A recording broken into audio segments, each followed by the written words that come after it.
है। Electric cell क्या होता है आपको मालूम होगा। Basic day to day life में आप सेल यूज करते हो। आपकी जो घर में वॉल क्लॉक है उसमें सेल है, आपके टीवी के रिमोट में सेल है, आपके क्या बोलते हैं एसी के रिमोट में सेल है, हीटर के रिमोट में सेल है। हर चीज में आपने सेल देखा है, सेल देखा होगा, बैटरी देखी होगी।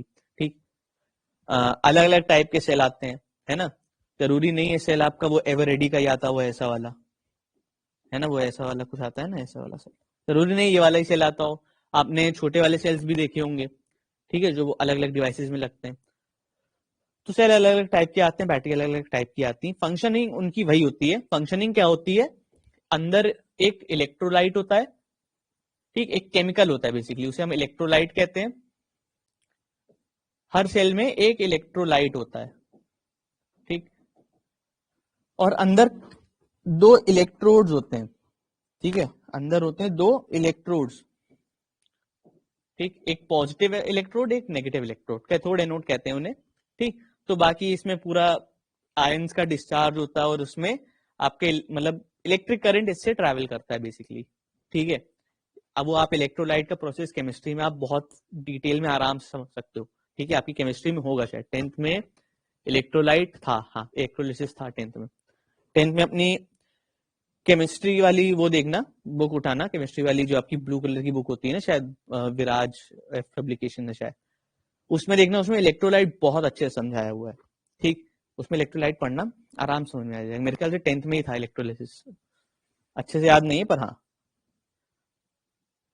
हाँ हाँ हाँ, दलाल दलाल दलाल दलाल, हाँ याद है मुझे, सेमेस्टर 1 में था।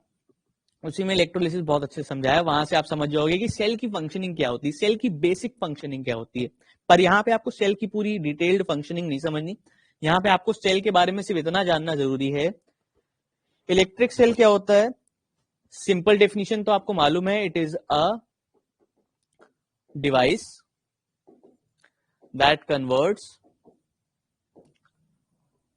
Chemical energy into mechanical energy, sorry into electrical energy, my bad, ठीक, chemical energy into electrical energy, ये सिंपल बेसिक डेफिनेशन है इलेक्ट्रिक सेल की, आप बचपन से पढ़ते आ रहे हो, समझते आ रहे हो, ठीक।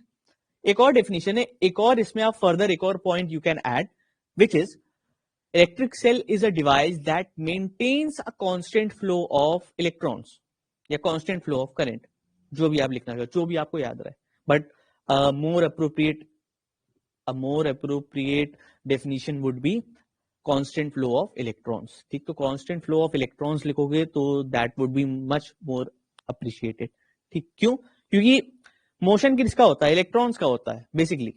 ये आपको मैंने बताया था कि मोशन इलेक्ट्रॉन्स का होता है, बाकी उसका अगर उसके अपोजिट का डायरेक्शन ले लेंगे तो उसे हम लोग करंट का डायरेक्शन कह देते हैं, बट मूव तो इलेक्ट्रॉन ही कर रहे हैं ना, तो आप कह सकते हो it is a device that maintains constant flow of electrons, ठीक। तो constant flow of electric current भी कह सकते हो, कांस्टेंट फ्लो ऑफ इलेक्ट्रॉन भी कहते हो, ठीक, इलेक्ट्रिक करंट, ठीक, शॉर्ट फॉर्म में लिख रहा हूं, समझ जाना, ठीक है। अगला देखो, इलेक्ट्रिक सेल हो गया। अब ईएमएफ ऑफ सेल क्या होता है, ईएमएफ ऑफ सेल क्या होता है। अब देखो कोई भी सर्किट होगा, सर्किट डायग्राम देखा होगा ना, देखा होगा बुक्स में या कुछ भी, नहीं देखा तो मैं बताता हूं। सेल को आपको पता होगा, सेल को हम लोग ऐसे रिप्रेजेंट करते हैं किसी भी एक सर्किट डायग्राम में, ठीक, ये मालूम है ना। रेजिस्टेंस को हम लोग ऐसे डिपेंड कर रिप्रेजेंट करते हैं किसी भी सर्किट डायग्राम में, ऐसे जिगजैग जिगजैग बना देंगे तो रेजिस्टेंस उसको रिप्रेजेंट करते हैं, ठीक। नहीं तो एक सर्किट डायग्राम बना के दिखाता हूं, एक सिंपल सा बेसिक सर्किट डायग्राम देखो, ठीक। एक सेल है, ठीक, ये एक सेल है, ठीक। अब ये जो बड़ा वाला होता है इसे हम लोग पॉजिटिव कहते हैं टर्मिनल, और ये जो छोटा वाला होता है इसे हम लोग नेगेटिव टर्मिनल कहते हैं, ठीक। पहली चीज ये सब कनेक्टिंग वायर्स हैं, यहां पे आपका एक रेजिस्टेंस लगा हुआ है, ठीक, ठीक, ये अब इसमें पॉजिटिव टर्मिनल से आपका करंट फ्लो शुरू होता है, ठीक। पॉजिटिव टर्मिनल से करंट फ्लो होता है, ऐसे जाता है, ऐसे जाता है, इस रेजिस्टेंस के थ्रू जाएगा, घूमेगा और वापस, ठीक, ये ऐसे करंट जाता है, ठीक। कभी कभी यहाँ पे वो भी लगा होता है, यहाँ पे आपने देखा होगा, यहाँ पे ऐसे लगा होता है कुछ स्विच, ठीक, ये स्विच लगा होता है। स्विच को अगर हम ऑन कर देते हैं, ठीक, तो करंट फ्लो होने लगता है, बट अगर हम स्विच को ऑफ कर देते हैं, ठीक, तो करंट आपका बंद हो जाता है। ये आपने देखा होगा, सिंपल बेसिक सर्किट है। आप स्विच ऑन करते हो, इलेक्ट्रिसिटी आती है फैन में, फैन चालू हो जाता है, ठीक, आपको मालूम है ये सब बेसिक फंक्शन है, ठीक। अब देखो क्या होता है, अगर हम स्विच ऑफ रखें, अगर हम स्विच ऑफ रखें यानी कि ओपन सर्किट रखें, ओपन सर्किट मतलब यही है ना कि भाई ओपन है यहां से, ठीक, स्विच ऑफ है, ओपन सर्किट रखें यानी स्विच ऑफ रखें, और तब तब मतलब इसका अगर पोटेंशियल डिफरेंस मेजर करें, ठीक, तो वो जो आएगा वो ईएमएफ कहलाएगा, ठीक। अभी और इसको और समझाता हूं, ईएमएफ क्या होता है। ईएमएफ होता है इलेक्ट्रोमोटिव फोर्स, अब इसका फुल फॉर्म है इलेक्ट्रोमोटिव फोर्स कह लो या ईएमएफ कह लो, ठीक। क्या होता है, जब हम ओपन सर्किट में इन सेल्स के बीच का टर्मिनल का पोटेंशियल डिफरेंस मेजर करते हैं, इन पॉजिटिव और नेगेटिव टर्म के बीच का पोटेंशियल डिफरेंस मेजर करते हैं इस पूरे सर्किट में, वो जो वैल्यू आती है वो ईएमएफ कहलाती है, ठीक। ये तो एक डेफिनेशन हो गई, ये एक समझाने का तरीका हो गया, बट एक्चुअल में हम इसको अगर समझाएंगे, जो डेफिनेशन आप पढ़ोगे, लिखोगे, समझोगे, वो क्या है, the amount of work required to flow per unit positive charge in the whole circuit. समझना भाई, इसमें चार्ज फ्लो हो रहा है, ठीक, इसमें चार्ज फ्लो हो रहा है, तो एक चार्ज हमारा क्यू नॉट, ठीक, एक क्यू नॉट चार्ज है। अब इसको हमने यूनिट पॉजिटिव चार्ज बोला है, यूनिट पॉजिटिव चार्ज, ठीक, यूनिट पॉजिटिव चार्ज है। अब इस चार्ज को अगर हम इस पूरे सर्किट में दौड़ाएं, इस पूरे सर्किट में दौड़ाएं, ठीक, पूरे सर्किट में, मतलब जहां से शुरू किया था वहां से लेके जहां पे खत्म कर रहा है, मतलब यहीं पे, ठीक, पूरे सर्किट में दौड़ाएं जहां से ये शुरू किया था, पूरा सर्किट, पूरा एक लूप लगाएं इसको, तो जितना work done per unit positive charge होगा वो कहलाएगा ईएमएफ, ठीक है। जिस तरीके से आपका पोटेंशियल में होता था, इलेक्ट्रिक पोटेंशियल या potential difference, the amount of work in bringing unit positive charge from infinity to a point, ठीक, तो वही चीज है, पर यहाँ पे वहां पे इंफिनिटी एक पॉइंट, उन सब के बीच में बात हो रही थी, ठीक, वहां पे इंफिनिटी से एक चार्ज ला रहे थे वहां पे, या दो पॉइंट्स के बीच में हम कर रहे थे।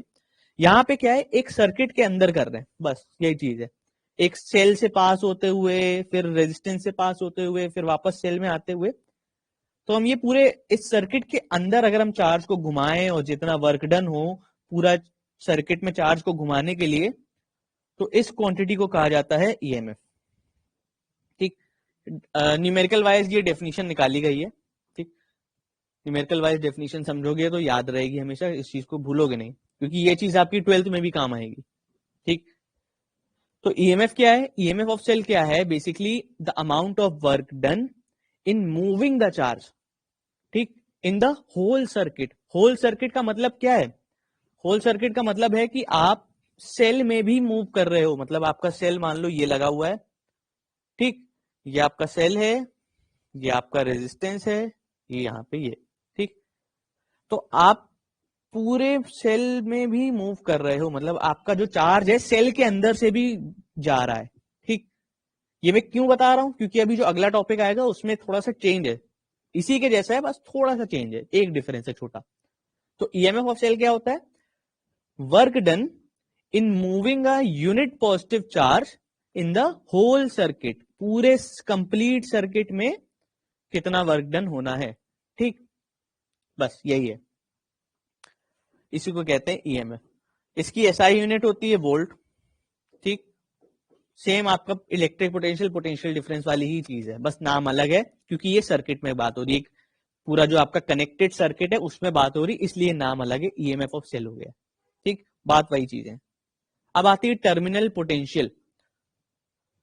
टर्मिनल पोटेंशियल का मतलब क्या होता है, ये एक्चुअली में टर्मिनल पोटेंशियल डिफरेंस होता है, ठीक। जिस तरह आपका पोटेंशियल डिफरेंस होता था दो पॉइंट्स के बीच के पोटेंशियल का डिफरेंस निकालने, VA और VB है, ठीक, और VA से VB जा रहा है अगर चार्ज, तो VA माइनस VB कर लेते थे, पोटेंशियल डिफरेंस होता था। सेम वही चीज यहां लगनी है। The amount of work required to flow per unit positive charge between any two points, ठीक। अब मान लो मैंने दो पॉइंट मान लिए यहाँ पे A और B। अब मेरे को ये जो क्यू नॉट चार्ज है, मेरे को सिर्फ यहां से यहां तक जितना गया, यहां से यहां तक जो गया उसका वर्क डन मेरे को पता है, W डैश, ठीक। यहां से यहां तक का वर्क डन W डैश है, तो work done per unit positive charge between these two point, मतलब दो टर्मिनल्स के बीच में जितना वर्क डन हुआ उसको कहते हैं इलेक्ट्रिक पोटेंशियल, ठीक। तो ये क्या होता है, जो इलेक्ट्रिक पोटेंशियल है, टर्मिनल पोटेंशियल है, वो क्या है, एक्सक्लूडिंग द सेल। गौर से समझना, इसमें हम लोग सेल को इंक्लूड नहीं कर रहे हैं। देखो V में हम लोग सेल को इंक्लूड नहीं कर रहे हैं, पर ईएमएफ में आपको सेल को इंक्लूड करना ही करना है, ठीक है। ईएमएफ मतलब क्या होता है कि टोटल सर्किट में कितना वर्क डन हो रहा है पर यूनिट पॉजिटिव चार्ज, और टर्मिनल पोटेंशियल डिफरेंस मतलब क्या होता है कि सिर्फ दो टर्मिनल्स के बीच में कितना वर्क डन हो रहा है पर यूनिट पॉजिटिव चार्ज, ठीक।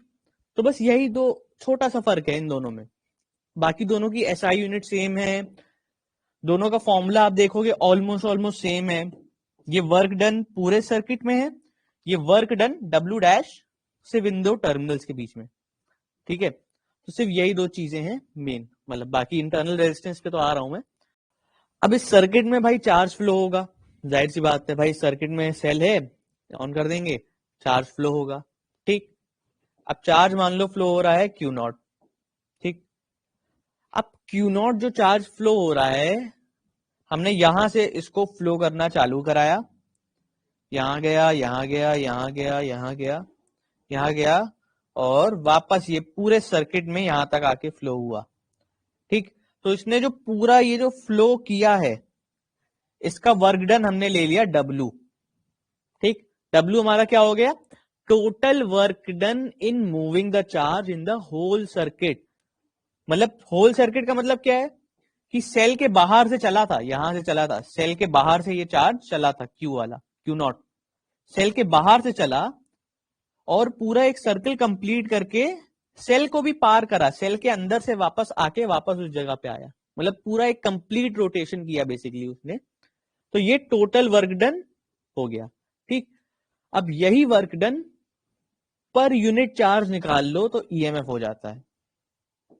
तो मतलब ईएमएफ यही मेजर है, ठीक, कि एक यूनिट चार्ज एक पूरे सर्किट में कितना वर्क डन देगा, ठीक। तो यही ईएमएफ होता है। अब यही चीज अगर हम सिर्फ दो टर्मिनल्स के बीच में कर दें, यही सेम चीज अगर हम सिर्फ इन दो टर्मिनल्स के बीच में कर दें, यहां कर दें, ये जो Q नॉट चार्ज है वो यहां से यहां तक में कितना वर्क डन हुआ, W डैश हुआ मान लो, और इसी चीज को इन दो टर्मिनल्स के बीच में निकाल लें तो वो पोटेंशियल डिफरेंस हो जाएगी, टर्मिनल पोटेंशियल डिफरेंस हो जाएगी, ठीक। इसी चीज को दो टर्मिनल्स के बीच में निकाल दें तो वो टर्मिनल पोटेंशियल डिफरेंस हो जाएगी। और यही चीज को अगर हम पूरे सर्किट के लिए निकाल लें, पूरे सर्किट के लिए मतलब सब कुछ इंक्लूड कर रहे हैं हम, ये जो चार्ज है यहां से भी जा रहा है, रेजिस्टर के अंदर से भी जा रहा है, फिर वापस आपके सेल के अंदर से भी जा रहा है, तो इसको पूरे सर्किट के लिए जो हम काम कर रहे हैं वो ईएमएफ है। बाकी सिर्फ दो टर्मिनल्स के बीच में जो काम कर रहे हैं हम लोग वो आपका पोटेंशियल डिफरेंस है, ठीक। तो ईएमएफ क्या हो गया, पूरे सर्किट का पोटेंशियल डिफरेंस कह लो, मतलब पूरे सर्किट में मैक्सिमम पोटेंशियल कितना आ सकता है वो है, ठीक। ईएमएफ मान लो कोई सर्किट है जो सेल है, ठीक, सेल कह रहा है मैं 9 वोल्ट प्रोवाइड कर सकता हूं, मतलब 9 वोल्ट इसका ईएमएफ है। 9 वोल्ट ईएमएफ का क्या मतलब है कि इस पूरे सर्किट में 9 वोल्ट से ज्यादा पोटेंशियल डिफरेंस आ ही नहीं सकता है, ठीक। तो मतलब जो इस पूरे सर्किट में जो maximum work done per unit, भाई work done per unit charge किसके लिए, होल सर्किट के लिए, ठीक। तो इस होल सर्किट के लिए कितनी वैल्यू आ सकती है, 9 वोल्ट। अब उससे ज्यादा नहीं हो सकती, उससे कम हो सकती है, ठीक। भाई जाहिर सी बात है इन दो टर्मिनल्स के लिए पूरे सर्किट से तो कम ही होगा वर्क डन, है ना। अब तुम अपने घर से होके, स्कूल होके, कोचिंग होके तब घर आओ तो तुम ज्यादा वर्क करोगे, तुम ज्यादा थके होगे। पर अगर सिर्फ स्कूल से तुम कोचिंग जाओ, बस सिर्फ स्कूल से कोचिंग जाओ, ठीक, या सिर्फ घर से सिर्फ स्कूल जाओ और वापस आ जाओ, तो कम थकोगे, है ना। तो वही चीज है कि दो छोटे टर्मिनल्स के बीच में वर्क करोगे तो वो कम होगा, यानी वी की वैल्यू कम होगी, वी की वैल्यू छोटी होगी। पर अगर टोटल सर्किट के लिए काम करोगे तो वो ज्यादा होगी ईएमएफ। तो ईएमएफ हमें ये बताता है एक तरह से कि इस सर्किट में ये हाईएस्ट पोटेंशियल रहेगा, इससे ज्यादा पोटेंशियल, ये मतलब मैक्सिमम पोटेंशियल में प्रोवाइड करूंगा। अब हर एक रेजिस्टर अपना अपना यूज करेगा। मान लो एक रेजिस्टर है वो 3 वोल्ट यूज कर रहा है, दूसरा रेजिस्टर लगा है, दूसरा अप्लायंस लगा है वो 2 वोल्ट यूज कर रहा है ना। तीसरा अप्लायंस लगा है वो 1 वोल्ट यूज कर रहा है, पर 9 वोल्ट से ज्यादा नहीं यूज कर सकता है, ठीक है। तो ये चीज है, ठीक है। तो यही चीज ईएमएफ था आपका डीसी सर्किट्स में, ठीक। अब डीसी सर्किट का अगर आपको समझना है एग्जाम्पल, एग्जाम्पल समझो, एक डेली लाइफ एग्जाम्पल समझो। अगर आपके पास मान लो एक सेल है, ठीक, आपके पास एक सेल है 9 वोल्ट का या 6 वोल्ट का है, जितने वोल्ट का, 9 वोल्ट का मान लो सेल है, ठीक।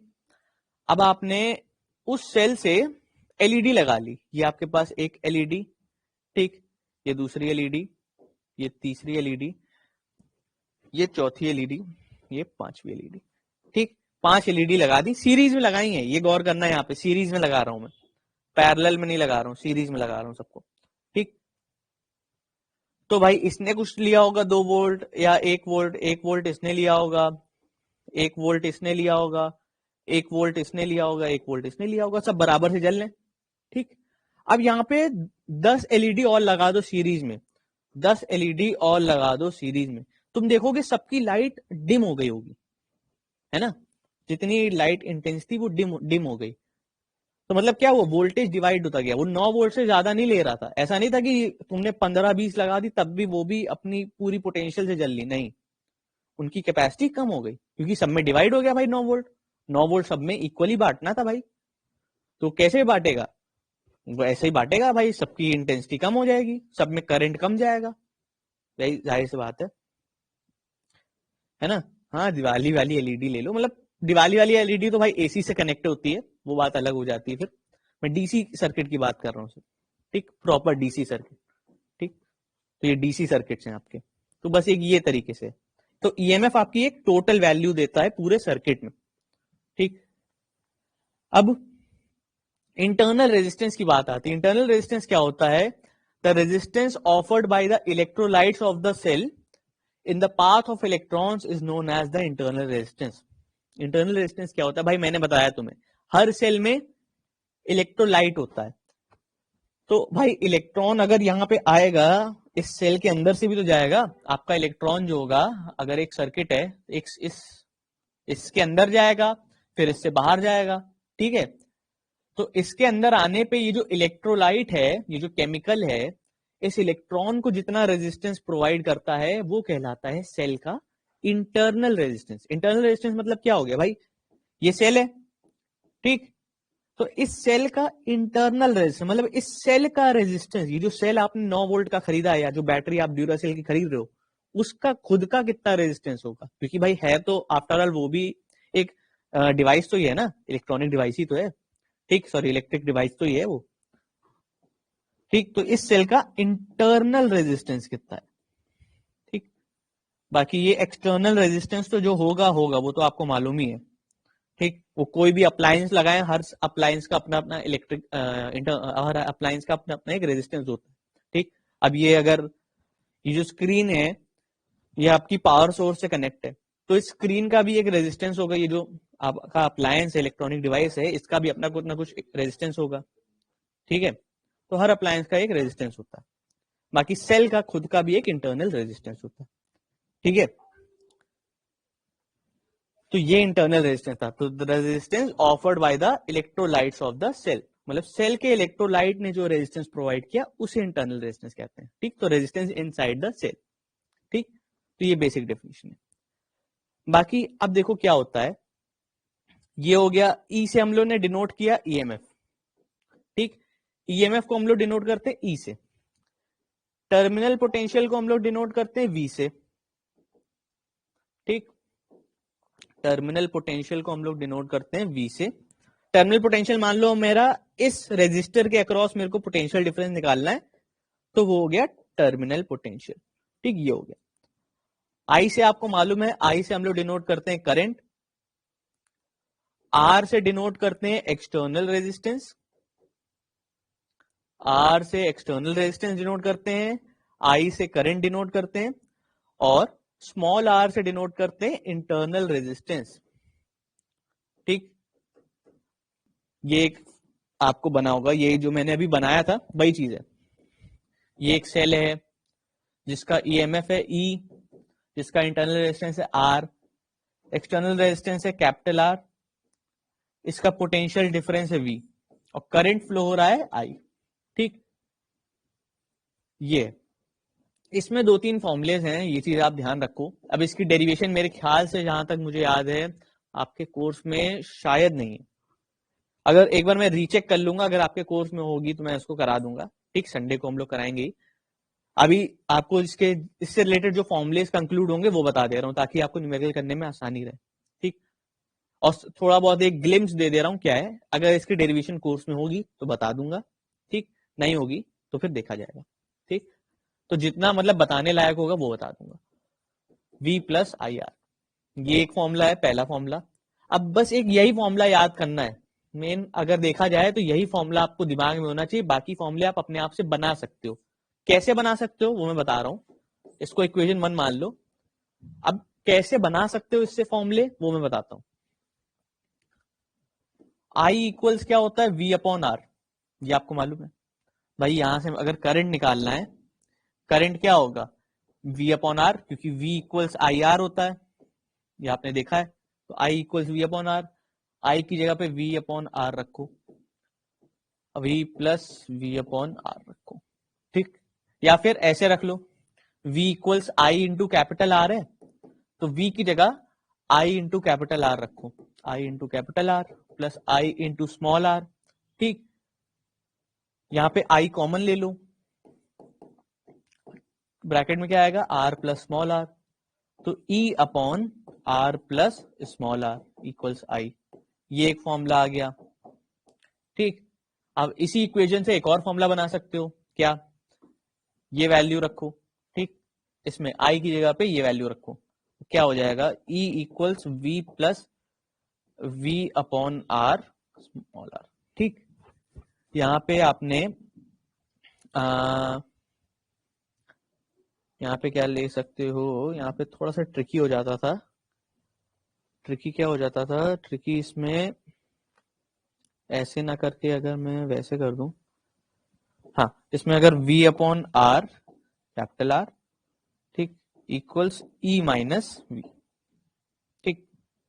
हाँ, अब small R equals E minus V, ये पूरे टर्म को उस साइड भेज दोगे तो रेसिप्रोकल हो जाएगा, कैपिटल आर अपॉन V, ठीक। ये एक फॉर्मूला आ गया, इक्वेशन 3। तो ये 3 फॉर्मूले आपके मेजर मेजर बनते हैं, ठीक। हाँ, V कॉमन ले सकते थे, पर फिर वो थोड़ा सा फॉर्मूले में फिर थोड़ा सा दिक्कत आती, फिर 1/1 प्लस आर अपॉन आर होता, कंफ्यूजन हो जाती, थोड़ी कंफ्यूजन होती, तो मैंने सिंपलेस्ट वे ट्राई किया, ठीक, ताकि कंफ्यूजन कम हो, ठीक। ये फॉर्मूला बन सकता है, ये बन सकता है। तो मेन आपको ये ध्यान में रखना है, बाकी आप बना सकते हो खुद से, या दूसरे मोस्ट एट मोस्ट 2 याद कर लो, बहुत, ठीक। अभी कैसे आया, क्या कॉन्सेप्ट है, इसी से समझाता हूं। देखो, पोटेंशियल ये ई क्या है, कि आप मैक्सिमम कितना आपका सेल प्रोवाइड कर सकता है, ठीक भाई। ई क्या है, ईएमएफ क्या है, आप मैक्सिमम कितना पोटेंशियल प्रोवाइड कर सकते हो, ठीक है। आप मैक्सिमम कितना पोटेंशियल प्रोवाइड कर सकते हो। अब एक चीज याद करना, अब आई डोंट थिंक मैंने बताई थी कि नहीं बताई थी, पर याद रख, बता दे रहा हूं अभी। आपको रेजिस्टेंस याद है, रेजिस्टेंस को हम लोग सीरीज में लगाते थे, पैरेलल में लगाते थे। अगर 2-3 रेजिस्टर है, हमने सीरीज में लगाए हैं, ठीक। ये पोटेंशियल V है, ये R1, R2, R3, ठीक। करंट यहां से जा रहा है I। ये अगर हमने तीन रेजिस्टेंस सीरीज में लगाए होते, ठीक, तीन रेजिस्टेंस सीरीज में लगाए हैं, तो सीरीज में एक चीज याद रखो, सीरीज में करंट सेम रहेगा। जो करंट है, करंट सेम रहेगा, करंट सेम रहेगा, और जो पोटेंशियल डिफरेंस है वो डिवाइड हो जाएगा। क्या मतलब? ये जो टोटल पोटेंशियल कितना है V, अब ये जो R1 होगा इसके अक्रॉस पोटेंशियल डिफरेंस V1 होगा, ये जो R2 होगा इसके अक्रॉस पोटेंशियल डिफरेंस V2 होगा, और जो R3 होगा इसके अक्रॉस पोटेंशियल डिफरेंस V3 होगा, ठीक। और करंट तीनों से सेम जाएगा, तीनों से I ही जाएगा, तीनों से करंट की वैल्यू सेम जाएगी, ठीक है। ये छोटी सी बात थी आपकी कॉम्बिनेशन ऑफ रेजिस्टर्स में। अब ये उस टाइम इसलिए नहीं बताई थी क्योंकि इसकी डेरिवेशन बताने पे ही ये टॉपिक ये कॉन्सेप्ट डेरिवेशन बताने पे ही आता, ठीक है। डेरिवेशन थी नहीं इसलिए टॉपिक मैंने उसे बताया नहीं था, डायरेक्ट फॉर्मूला लिखवाया था इसका, ठीक। पर समझ लो ये चीज कि जब सीरीज होगा तो आपका करंट सेम रहेगा और पोटेंशियल डिफरेंस डिवाइड होगा, जितना जितना रेजिस्टेंस होंगे उन सबका अलग अलग पोटेंशियल डिफरेंस डिवाइड होगा, ठीक। लेकिन करंट की वैल्यू सेम रहेगी, ठीक। करंट की वैल्यू कहां से आएगी? I equals V upon R। R क्या होगा? टोटल रेजिस्टेंस, जितना टोटल रेजिस्टेंस होगा उससे हम लोग करंट निकालेंगे, मतलब इनको कंबाइन करके जितना टोटल रेजिस्टेंस आएगा, ठीक। I की वैल्यू उससे आएगी, और वही जो करंट आया, मान लो 3 एम्पियर करंट आया, अब ये 3 एम्पियर सबसे जाएगा, ठीक। अब लेकिन इनके अक्रॉस पोटेंशियल डिफरेंस डिवाइड हो जाएगा। मान लो V की टोटल वैल्यू 9 वोल्ट है, अब इससे जा रहा है 1 वोल्ट, इससे जा रहा है 2 वोल्ट, ठीक, इससे जा रहा है आपका 6 वोल्ट, ठीक। तो V की हर जगह वैल्यू डिवाइड हो गई, ठीक, पर करंट सेम जाएगा, ठीक। ये होता है सीरीज में। पैरेलल में क्या होता है? पैरेलल में क्या होता है, ये मान लो आपका पोटेंशियल डिफरेंस लगाया हुआ है, ये रेजिस्टेंस 1 है, ये रेजिस्टेंस 2 है, ये रेजिस्टेंस 3 है, ठीक। R1, R2, R3, ठीक। करंट जा रहा है, और इसको थोड़ा और सही से बना लूं तो ऐसे समझ नहीं आएगा।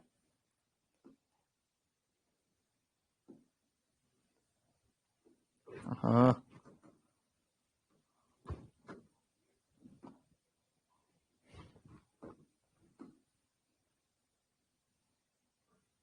हम्म,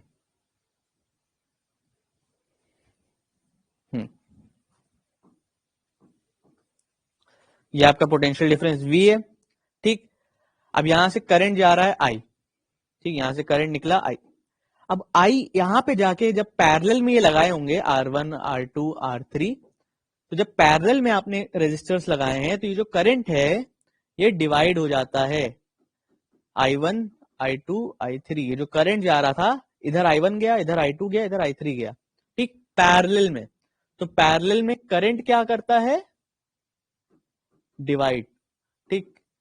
और पैरेलल में जो पोटेंशियल डिफरेंस था ये सेम रहेगा, पोटेंशियल डिफरेंस पैरेलल में सेम रहता है, ठीक। तीनों के अक्रॉस पोटेंशियल डिफरेंस सेम रहेगा पर करंट डिवाइड होगा यहाँ पे, ठीक है। तो ये चीज आपको ध्यान रखने वाली है। बाद में ये करंट ये कंबाइन होके I1, I2, I3 ये कंबाइन होके वापस यहाँ पे क्या बन जाता है? I, ठीक। पहले यहां से जाता है 3 बार में डिवाइड होके, फिर यहां से सबके R1 के थ्रू, R2 के थ्रू, R3 के थ्रू ट्रेवल करता है, फिर वापस कंबाइन होके वापस I बन जाता है, ठीक। हाँ, तो ये छोटी सी बात थी, पता रखनी जरूरी है, क्योंकि आपको जब भी आप न्यूमेरिकल लगाओगे ये कॉन्सेप्ट आपको ध्यान में रखना है। गौर से देखना है कि जो आपका सर्किट है वो सीरीज में है कि पैरेलल में। सीरीज में होगा तो करंट पूरे सर्किट में सेम रहेगा, ठीक है, और पैरेलल में होगा तो करंट पूरे सर्किट में डिवाइड रहेगा, ठीक। समझ रहे हो बात? तो ये चीजें छोटी छोटी चीजें ध्यान रखने वाली हैं। बताओ ये कॉन्सेप्ट समझ में आया कि नहीं? ये आपको न्यूमेरिकल में बहुत काम आएगा। Ouch, sorry. हाँ जी, आर्यवर्धन समझ में आया, समृद्धि को आ गया, अच्छी बात है। अब यही चीज यहां लग रही थी, यहाँ पे देखो आपका ये जो इंटरनल रेजिस्टेंस है और ये एक्सटर्नल रेजिस्टेंस है, ये किस में लगे हैं, देखो डायरेक्टली ज्वाइन है, ये लोग सीरीज में लगे हैं यहाँ पे, ठीक। तो यहाँ पे पोटेंशियल डिवाइड होगा, करंट सेम रहेगा, करंट पूरे सर्किट में आई रहेगा, पर पोटेंशियल डिवाइड रहेगा। कैसे? आर के अक्रॉस पोटेंशियल डिफरेंस वी है, और इस छोटू रेजिस्टेंस में कितना पोटेंशियल डिफरेंस आएगा? इस छोटू रेजिस्टेंस में ये जो सेल का रेजिस्टेंस है, इसमें पोटेंशियल डिफरेंस कितना होगा? इसमें ज्यादा नहीं होगा, इसमें होगा स्मॉल वी। स्मॉल वी को हम लोग लिखते हैं V इक्वल्स आई आर होता है, ये आपको पता है, करंट इंटू रेजिस्टेंस। तो करंट इंटू इंटरनल रेजिस्टेंस, तो ये पोटेंशियल डिफरेंस होगा इस छोटे से रेजिस्टर के अक्रॉस, ठीक। तो अगर इस ये पोटेंशियल डिफरेंस स्मॉल v और ये capital potential difference capital V, इन दोनों को कंबाइन कर दो तो किसके बराबर होगा? समझो बात को, एक बड़ा सा टैंक है, ठीक, एक बड़ा सा टैंक है, ठीक, उसमें से हम मैंने 80% मैंने पानी में, मतलब दूसरे टैंक में डाल दिया, 80% मैंने दूसरे टैंक में डाल दिया, बाकी जो 20% था उसको मैंने एक बकेट में भर लिया, ठीक है। एक टैंक था जिसमें वाटर था, तो 80% मैंने दूसरे टैंक में डाल दिया, 20% मैंने एक बकेट में भर दिया। अब अगर, तो वैसे ही समझो, ये आपका 20%, ये आपका 80%, ठीक। दोनों को मिला दोगे तो किसके बराबर आएगा? ईएमएफ के बराबर आएगा, है ना? बिल्कुल बिल्कुल सही, ठीक। तो आपने V प्लस स्मॉल v किया तो किसके बराबर आया? ईएमएफ के बराबर, ठीक, क्योंकि पोटेंशियल डिवाइड हो रहा था, सीरीज में लगे थे ये दोनों, तो थोड़ा सा पोटेंशियल इसके पास आया, थोड़ा सा पोटेंशियल इसके पास आया। अब दोनों को अगर कंबाइन कर देंगे तो टोटल ईएमएफ के बराबर आ जाएगा। तो स्मॉल v को हमने क्या लिखा था? I इंटू स्मॉल r, क्योंकि स्मॉल v क्या है? आपका वोल्टेज ड्रॉप कह लो, या इंटरनल रेजिस्टेंस के अक्रॉस आपका पोटेंशियल ड्रॉप कितना है, बस वो कह लो। तो V plus I into small R equals E, ठीक। तो ये चीज आपकी यहाँ पे काम आ रही है, ठीक। तो यही फॉर्मूला आया है ये, बाकी इससे ये सारे फॉर्मूले कैसे आए ये तो आपने देखा ही।